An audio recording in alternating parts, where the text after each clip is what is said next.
this month's special edition of the Powerhouse Podcast.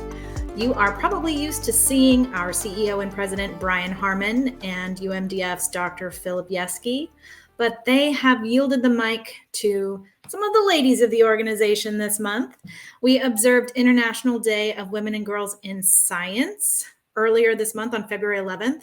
And that day, the content that we got that day and the conversations we had for that day really inspired us as an organization to elevate the voices of women for the month of February, and specifically women in science. So I am really proud. My name's Cassie Franklin. I'm here to co-host with Nicole Wilson, and I'm super excited to introduce her. She has a brand new position in UMDF. She's been with UMDF for a long time, longer than I have, but she is our new program manager for our Science and Alliance officer. So Nicole, please tell us everything. We want to hear everything about the new position and how it's going. Thanks, Cassie. Yeah, this is kind of fun. The women take over the podcast. So I'm really excited for that. We'll have to see if we get more viewers than the boys do. Competition. There's nothing wrong with friendly competition, Cassie. So that's right. I think it's great. But yeah, so I am Nicole Wilson. I've been with the foundation for almost 14 years. So my face is probably pretty familiar for everybody, but I did take on a new role as program manager. And just some of the things that I work on as program manager, one of the biggest ones is our mito share patient registry, which, Cassie, we have over 1,100 participants now. So that's super exciting. I know. I love it. So it's really fun to work with those families that are enrolled with our mito share registry. And in fact, we're going to be doing a webinar coming up at the end of March 29th. There'll be some emails and things coming up about that, but we'll be talking a lot about updates on what we've learned so far since having a 1 year in mito share. So really exciting things. I'm working on a lot of interesting data that we've been able to collect so far. But some of the things that are really neat in MitoShare that you can do is you can track a lot of your symptoms, your medications, supplements. You can upload and share those test results, anything like that that you would like with your physician. And you can also take some surveys in there, which really, really helps us to learn more about the natural progression of mitochondrial disease. It helps researchers learn more so that we can really get some great clinical trials. And you may even find out that you're eligible for a clinical trial based on those symptoms that you've entered into MitoShare. So it's a really great way to connect those two worlds together. So that's really exciting. Another project that we have is our genetic testing program, and it's a no-cost genetic testing program. And this is more clinician-based. So if you would like to get genetic testing done, if you've never had that done before and your insurance isn't going to pay for that, which a lot of our families end up having that happen to them, this is a great way to get that genetic testing ordered. So you would want to send the link that's on the screen there to your clinician, and they can order that test kit for you to their facility, and then they would be able to get that genetic testing done and sent back in for you, and you can get those results. Right now, we're running about, once the test kit is received and it gets sent back to the lab, it's usually about a month to 2 month turnaround. So it's pretty quick. So which is really exciting. So that's really a lot of fun. And a lot of other things that we're working on is a Lee syndrome natural history study that's happening right now, 2 clinics across the U.S. We're looking to get 2 more in the U.S. and a couple more in Italy and in the U.K. So a lot of fun stuff happening here. That's really, really exciting. I know our patient families are excited about all of those things, and especially the Lee Syndrome Natural History Project is really getting a lot of conversation going online. And so I know our families are really looking forward to all of those things. So part of what I do at UMDF as a community engagement specialist is to help gather stories and to help elevate the patient voice and to help connect with families and get their stories out there. One of the things I wanted to talk about, remind people about, one of our greatest events that I feel like connects the mito community, connects families with one another, is our spring Energy for Life walks that have launched. They're live. You can go set up your teams for Houston, Dallas, Fort Worth, San Francisco, Pittsburgh, and St. Louis. And then we've got our fall walks in the lineup. We're ready to make them live. You'll get information on that in the coming week or so. So we're really excited about all the walks in the fall. We have a lot of walks in the fall that we're going to be launching in addition to our virtual National Energy for Life Walkathon. So a lot of exciting connection and support that happens at those events. We're so excited to be back in person for most of those events. Yes, we are. Yeah, Nicole, tell us about how Energy for Life Walk. I know that you've got a ton of experience specifically with that and just that experience and how important that is. Energy for Life Walks, I think, to me, is one of my most favorite events that we do here at the foundation, because it really connects a lot of families together and in a fun way. So it's a great time to get out. Luckily, we've had some really, really great weather days, but we also have had some really not so great weather days, but we still make the best of it. You can't have a little rain without a rainbow, right? So still a lot of fun to get together and do that. But it is so important for the foundation too, because, all of that fundraising that goes into those Energy for Life walks help to pay for these, our UMDF conference that we'll be talking about in a second, and a lot of great research grants. So it's really critical to participate in Energy for Life walks for that, just that networking with other families, but then also helping push our mission forward. So always really energizing important. The fight. Always. That's right. Always. Always. Speaking of UMDF in your community as well, in case you're going to be, if you're a health professional or clinician, you're going to be heading to the MDA annual conference in March, or if you're heading to the annual clinical genetics meeting in Salt Lake City later this month, find us in the exhibitor area. So myself and our Margaret Moore, we will be at the MDA conference in Dallas later this month. Come and see us. We want to connect with you. And UMDF's Kara Stripmatter, the famous, the wonderful, she will be in Salt Lake City. So if you happen to be heading to either one of those conferences, you can come find us in the nonprofit and or exhibit areas. We would love to connect with you, get you some resources, talk more about that no-cost genetic testing program. And that kind of leads us in, Nicole, to our own symposium happening in a couple of months. That's right. Yeah. So we will be in Charlotte, North Carolina this year, and the dates are June 26th to July 1st. And registration's open now. So you guys, I encourage you to register for a symposium, and make sure you get your hotel booked, your flights booked if you need to fly. But our annual symposium is fantastic. It's another great place to meet other families, especially families that don't live near you. So this is a great time for those families that only get to see each other, at the symposium to connect. It's always so much fun to see the families interacting with our doctors that come as well, because our symposium, I feel, is super unique because we have the science side where we have clinicians researching together to talk all things mitochondrial disease. And then we have our family sessions as well to help them learn more about their disease. But the most interesting thing to me is just walking through the halls. And Cassie, I don't know if you've ever had this happen where you're just walking through a hallway and it's somebody that you may not even recognize, and they're talking about mitochondrial disease. And you're like, they're talking about mitochondria, and then you're like, oh, that's right, we're at symposium. So everybody's talking about mitochondrial everybody's talking about it.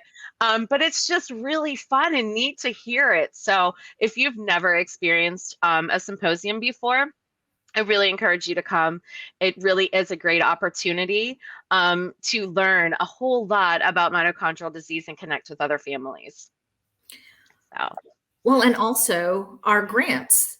Our grant program, the cycle just closed. They're going under peer review process, and those will be announced at symposium, right? They will. Our Big Pitch Accelerator finalists will be giving their pitches on Friday of that week.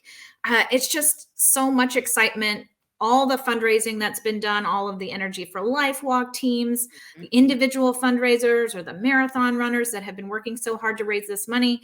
We're giving that money away in June to some really deserving, best in class peer review researchers. So, Yeah. Nicole, in thinking about International Women, Girls in Science, Yeah. talk to me about some of our grant winners that also happen to be ladies, women in Yeah. science. Yeah, in the past 10 years or so, we've had over 20 women that have received grants and either our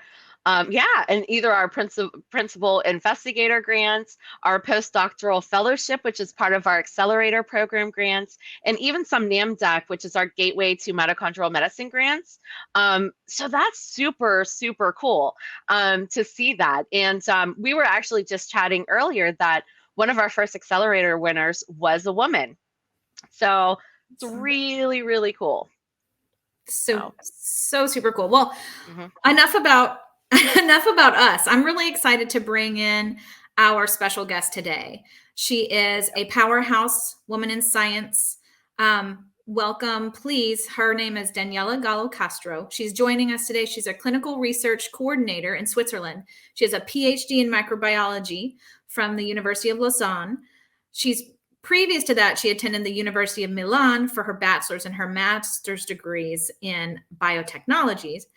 Daniela also happens to have CPEO KSS diagnosis. She's known to us not only as a patient in our mito community, but she also gives of her time as a UMDF International Support Ambassador. And for that, we appreciate her just so much. We're really honored. We're excited to have her here with us today. An accomplished woman of science, an important member of our patient community. Please welcome Daniela.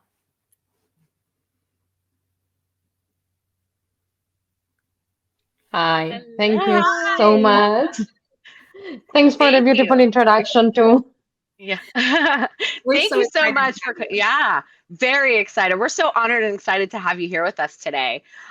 So we Thanks want so to much. talk to you a little bit about your background and the different things that you have because you are an international women of science. So do you want Yes. to tell us a little bit about your work in education and the sciences and what you do now? So, as you heard, I have bachelor and master degrees in biotechnologies, and then I moved into microbiology for my PhD. Um, During my PhD, I was diagnosed with CPEO KSS. And that sort of helped me take a turn into the direction to follow next. And that helped me sort of deciding to go on more to the practical side of science. And so to clinical research. And now I am a clinical research coordinator in ophthalmology. Amazing. Very awesome. So, I Daniela, like can you it. tell us about the moment in your life when you knew that you wanted to become a scientist? How did that come about? So I remember a specific moment. So I have to say that in general, I come from a very scientific environment, right? My dad is a doctor. My mom has a degree in physics, chemistry, and pharmaceutics. My sister, she's an engineer. I come from grandparents, being in science too. Um, I forgot and was recently remembered by my mom that my great grandma was a chemist. She was like one of the first women getting a degree, not the first one, of course, but we're talking about almost 100 years ago. Mm. And she was a chemist. And my great grandma was a chemist. I Um, love that. and and so in a way, science was pretty much always part of my life. And then in 1996, I was still at school and in school, and there was the cloning of the ship Dolly, and it fascinated me, but like greatly. I went and looked like for all the informations in journals, in magazines, and whatever. I wanted to understand like deeply how that happened, what did they do, it really sort of changed my life in a way. Until that point, I was saying I want to be a teacher when I grow up. And from 10 years old on, I started saying I want to be a genetic engineer. So Wow. I think I grew up in the right environment in a way, but there was definitely that event that had a huge impact on me. And it was just amazing. I mean, it was fascinating. Jeez, that's odd. That is just, I love that story to hear all of the generations that you've had to follow in. What great role models you had. That's just, I love De- that so much. Definitely, because my great grandma was a chemist, but my grandma was an engineer. Um, my mom, again, with a scientific degree. So it was just, in a way, for me, science and women was normal. It was something I sort of learned later about all the underrepresentation of women and, how much we need to fight for parity and just for equality and everything. So it was sort of shocking, actually, when I learned about that growing up. Because for me, it was, like straightforward. Women science, why shouldn't they? Mm, yeah. Yeah, tell us about that and your studies and your academic work. Um, when that you became more aware that women were sort of underrepresented in science, did you ever feel that when you were studying? So to be fair, not well, in a way, yes. Like most of my professors were men. Not all of them. I had like great women, but if I look at all my years at the university, definitely there was more like men being represented in science, and then it was really in general, just like talking around and realizing that that was the case. Even where my mom was working was mainly a men environment, and even my dad, who is a doctor, I still remember it was again mainly a male environment. And I think there has been a change during time. I think it's quite clear that the presence of women has increased. But at the time, it was like little by little realizing, like, why is this? Like, what is going on? How is it that there's mainly men and not that many women?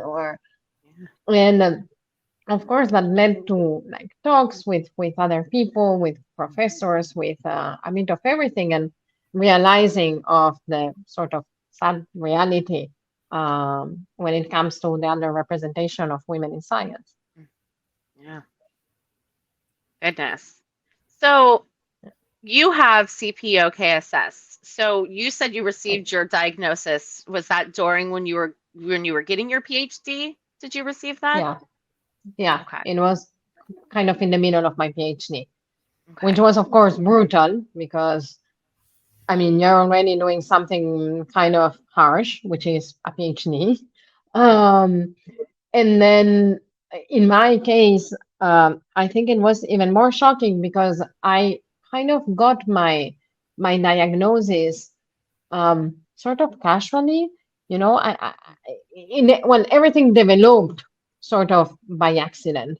I went to the hospital for an eye infection, and they realized I had no eye movement.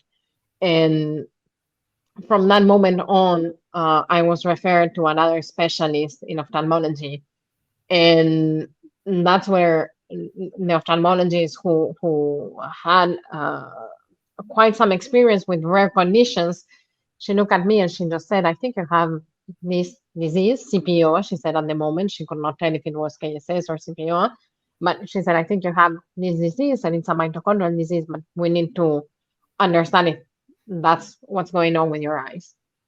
And from that moment on, it was like a full year of specialists and medical appointments, muscle biopsy. I don't know how many, like the amount of tubes from blood work that Mhm. was taken out from me.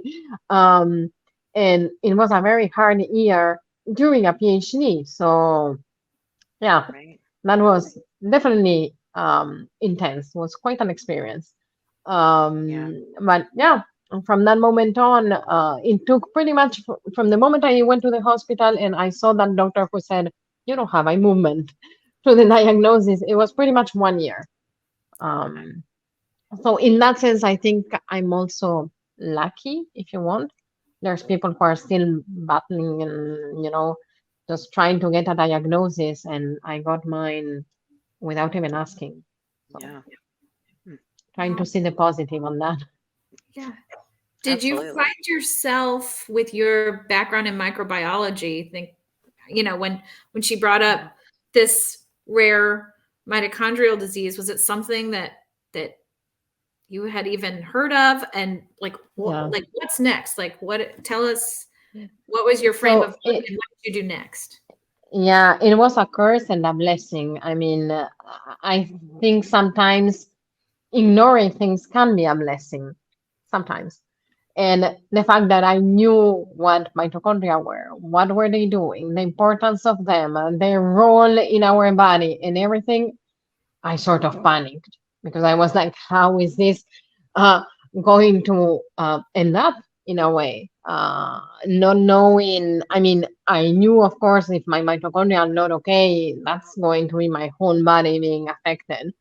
And this is probably going to just get worse. So from moment one, when I was told what was going on, it was um, I had a sort of very negative reaction because it's like automatically I sort of not really knew, but suspected what was going to happen or how bad it could be or things like that. So my background at the moment, it helped to understand better the disease, but not that great in like handling it emotionally or um, yeah, not pretty much.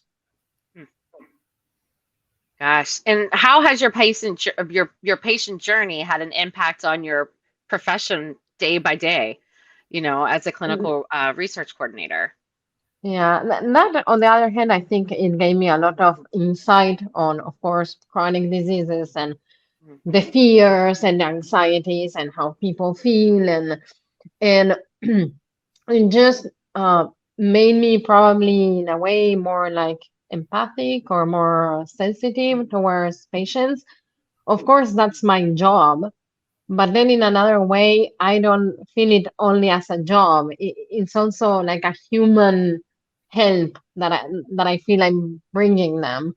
And the way I like to see it, I give my patients my personal number. I tell them to call me if they ever have like questions or want to understand more or what is going on. Recently, one patient wanted to drop out from a study, and we talked about it. And I told the patient, now I'm not talking to you as study coordinator. I'm talking to you as Daniela, as person, and as someone with a chronic condition too. Um, and so we discussed about the fact of being chronic. So my work in ophthalmology is mainly with elderly people and conditions of degeneration of the retina.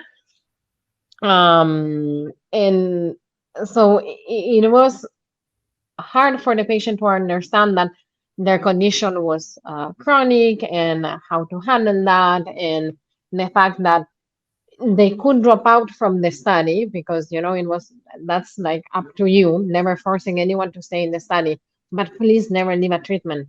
Like keep on, don't get treated with the molecule of the study, but get something. Don't stop getting medication for a disease that can be treated. And that's where we discuss, like about my condition and the lack of treatment and how I would really be ready to be taking medication for every single day of my life, and I'm 36. If there was something that could at least make it stable, and when I talk about my condition and these kind of things, patients are extremely receptive. because at that point they know that I'm not trying to get them into a study or make them stay in a study because I'm the coordinator. There's really like a human component behind it and a real care of them um, being with a disease that in their case can be handled. So passionate. You are just so, hearing you speak, the passion that comes through is just, Thanks. it's No, I astonishing. I really, love it. Yeah. I honestly love my job, and I love being in contact with patients, feeling that I can help them, and honestly, in a more like selfish way, feeling that for once I'm not the patient, and that I can be on the other side. I'm the one with the white coat, and and I'm not on the other end. That helps me too. Sure. So that brings us to, I mean, you talk about giving them your phone number, and I like, Oh, yeah. how do you balance? How do you balance the needs of your own health and what you're so passionate about doing with your career? Just tell us more Yeah. about that. How do you navigate that? So I one thing is the fact that I work part-time. So that in a way automatically helps. Because I'm not 100% at the clinic and I have my times to get the medical appointments, physiotherapy, yeah, and going to the gym because with mito exercising, it's important. uh, Mhm. so I always have those moments where I can find for myself. But I will always reply to whatever patient calls me, even outside my working hours, because it goes beyond my job. It's really just trying to be there for people who struggle. So Yeah. I don't, I really don't try to balance that part. You're an international support ambassador for UMDF as well. So, which kind of sounds like that's what you do as your job as well, as you kind of help those people through those times. So, um, why do you feel that volunteering for UMDF is, as a support ambassador is important to you? It's like definitely a way to not make other people feel alone.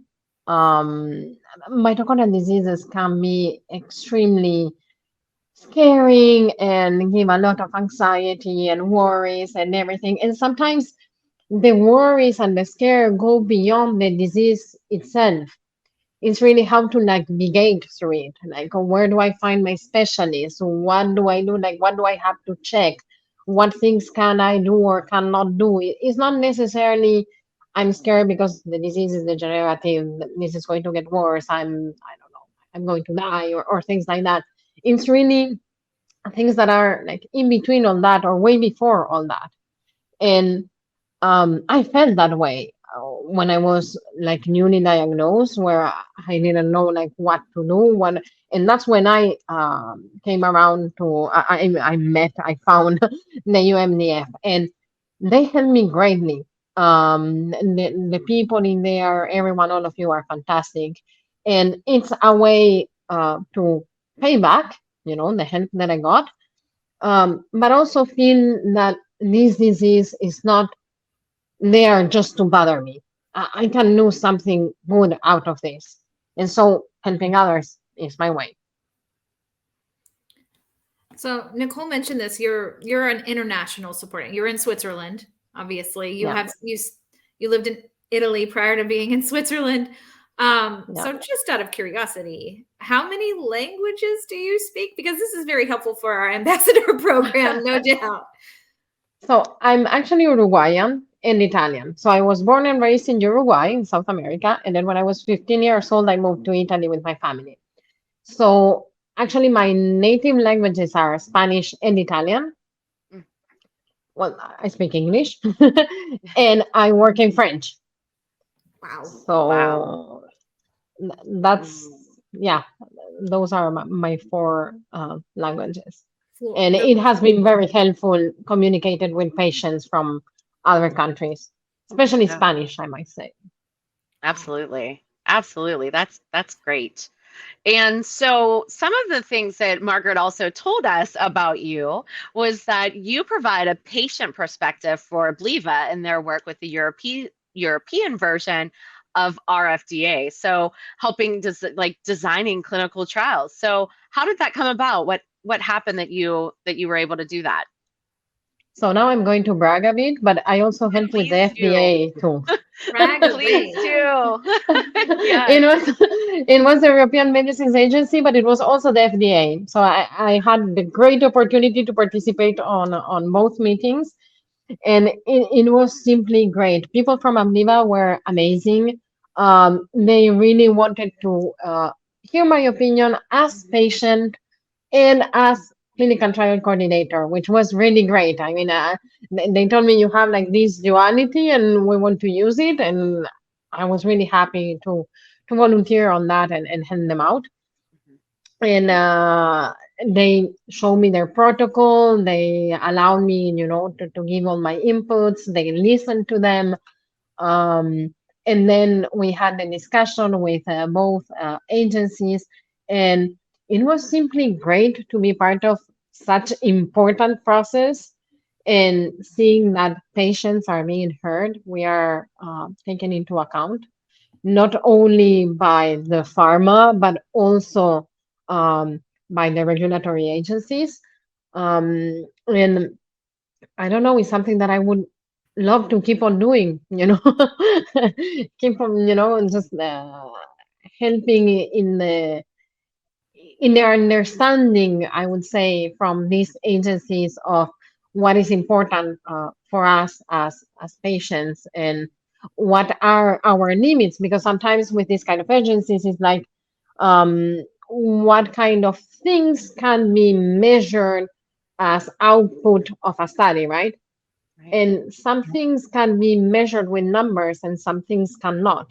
And when we talk about qualitative measuring, of course these agencies are not like very into it because it's like it becomes way too subjective. um, but there was a great discussion about that too. I think they understood our point and that they really took into account the opinion of patients. And when the study it's like approved. So it's amazing news. So Yeah. Yeah. That's And you're that's fantastic. no doubt a big part of that is like their secret weapon, That's right. patient slash clinical trial coordinator. Um, Yep. it's pretty amazing. yeah, I felt really helpful, which was amazing, honestly. But the most beautiful part was really feeling that my voice as patient really had a value, both to Abliva and to the agencies. Oh. Well, you absolutely do are have a value in so many aspects with Thanks. here at our foundation, as well as our patient population. Just you're just amazing. I've had so much fun talking with you Thanks. today. Yeah. That's so I nice. Thanks so much. I'm curious about one thing. Yeah. So you come from this multi-generational scientific family. Mhm. Um, Mhm. you've got a lot of chemists and some engineers. Has there Yeah. ever been any healthy competition amongst your family about what science is is is the best science? I need to know. Right. No, not really. To be honest, it has never happened. I think no. I think I'm surely I'm the first biotechnologist in the family or microbiologist. It depends on what title you want to take. Um, but we never had any sort of a discussion. Actually, my dad, he's an oncologist, and he started working later on for the industry. So, and on the development of drugs and treatment of cancer with like new molecules and things. And I found it always adorable when my dad, who was always trying to understand even the molecular aspects of how that molecule is going to interact, what is going to do, and he would come to me and ask for a moment of counsel, like just advice or understanding more on the details. So there was never really competition in there, just a lot of mutual support. That's Yeah. beautiful to hear. Mm, That's absolutely. Yeah. Family support is huge and amazing. And it's a blessing when Absolutely. you're able to have that. So Yeah. that's fantastic. it's almost like Yeah. science was in your DNA. I mean, I was Right. I remember the cloning of Dolly and all of that too when I was in Mm-hmm. Yeah. elementary school. And in fifth grade, I think I wanted to be a marine biologist, but that did not stick with me throughout school. Oh, yeah, um, no, that had such an impact on me. Like, I was still also in elementary school, and I I had like one teacher. I was talking to this teacher, and since I was so into that and trying to explain to everyone, no one could, like, there was not a person who could care less of what I was talking about. Uh, but there was one teacher who told me if I wanted to explain the class what happened and what did they knew, and like with kids terms, because of course I was in any case a kid, and I remember talking to everyone about this, and I don't know, someone yawning and another one just writing in their books, and but I didn't care. It was like super cool to me, and I was so happy to have an audience, even a not very receptive one, to share my information with. So Oh, that's fantastic. And for being so young to have, to find what you want to do for the rest of your life is just really neat. I mean, that doesn't happen. I know, when my kids yeah. were going into college, it was like trying to figure out what they wanted to do. So, to have that vision at such a young age is mm, it's That's very, very cool. extraordinary. Yeah. yeah, but actually, when I started university, I Mhm. first took another direction. My first year of university, I went to political sciences. Oh. And yeah, it says sciences, but it's not really science. So yeah. Uh, uh, and I went into that, and because I don't know, I was coming from Uruguay, and I went to Italy, and it was, like maybe I can do something with diplomacy, and I Hmm. don't know what was in my head. But after like maybe 3 months or so, I realized that was definitely that was not my path. Like, Yeah. definitely not. And I moved to science, and I never doubted ever since. Yeah.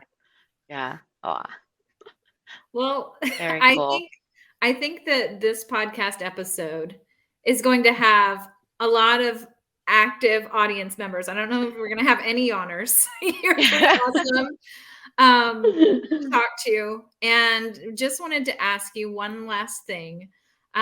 So what message would you give to girls or young women who might be considering a career in the sciences?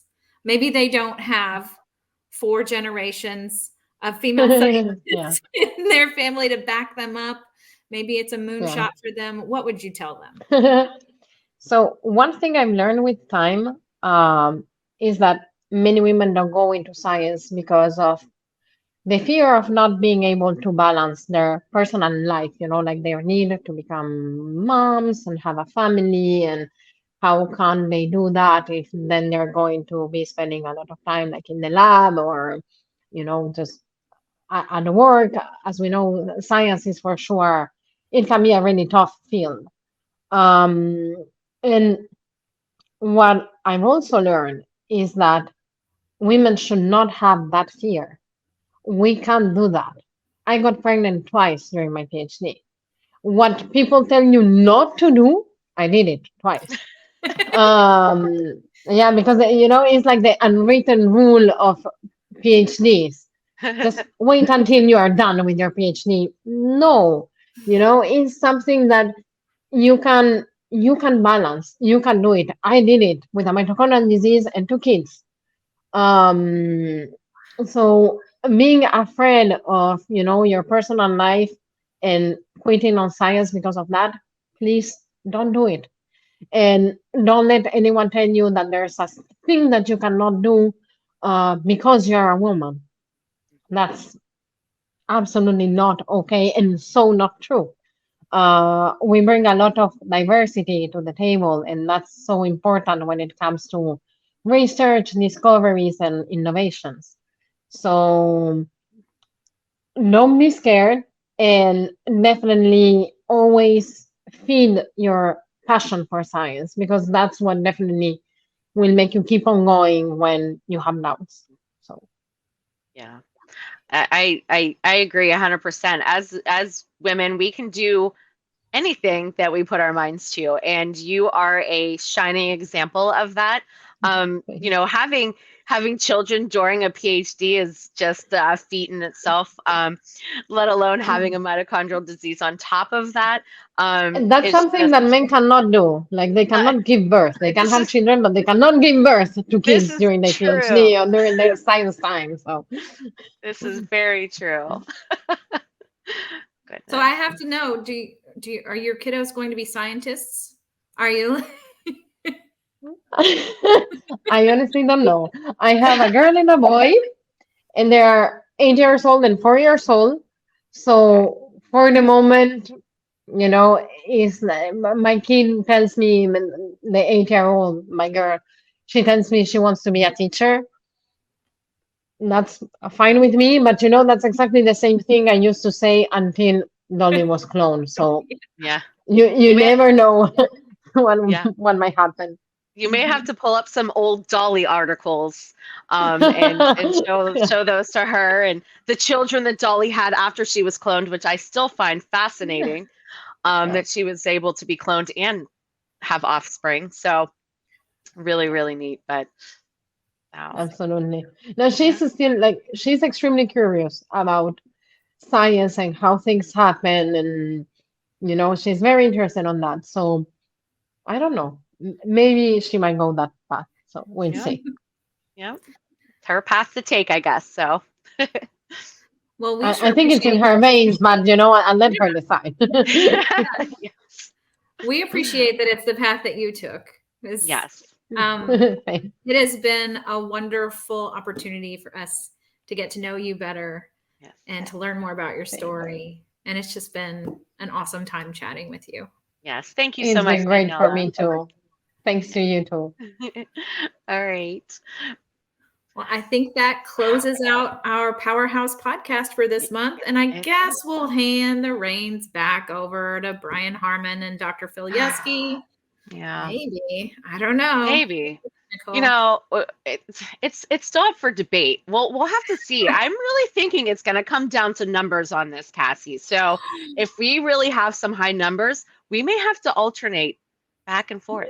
I like that idea. Well, it also might be that we had a really, really awesome guest this month as well.